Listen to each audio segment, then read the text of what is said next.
আসসালামু আলাইকুম রহমতুল্লাহি ওয়া বারাকাতুহু। আমরা আবার জেলখানা ঘাটে এসেছি। নিত্যদিনই আসি, দু একদিন মিস হয়, টাইমিংয়ের মেলে না অনেক সময়। নজরুল ভাই অত্যন্ত ভালো একজন ক্রিয়েটর, খুব সুন্দর কথাবার্তা বলেন। আমরা অত ভালো বলি না, কিন্তু তারপরও আমরা নিয়মিত ব্যায়াম করি, নিয়মিত নামাজ পড়ি, সহবক্ত জামাতের সাথে চেষ্টা করি। ঘুম থেকে সকালে উঠি 4:30 4:15টার সময় উঠি, তারপরে জেলখানা ঘাটে দৌড়ায় দৌড়ায় চলে আসি।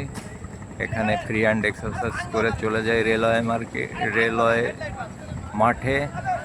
সেখানে অনেক সময় ঘাসে হাঁটাহাঁটি করে বাসায় যাই, রেস্ট নেই, নাস্তা করি, এই আর কি। এভাবেই আগামীকাল চলছে। আমাদের দেশের কোরবানি হবে। অতএব আগামীকাল কোরবানি হওয়ার আগে কেউ চুল, নখ, দাড়ি কিছুই ক্লিন শেভ করবেন না। দাড়ি রাখবেন, দাড়ি রাখা সুন্নত। ভালো থাকবেন, সুস্থ থাকবেন। আসসালামু আলাইকুম ওয়া রাহমাতুল্লাহি ওয়া বারাকাতুহু।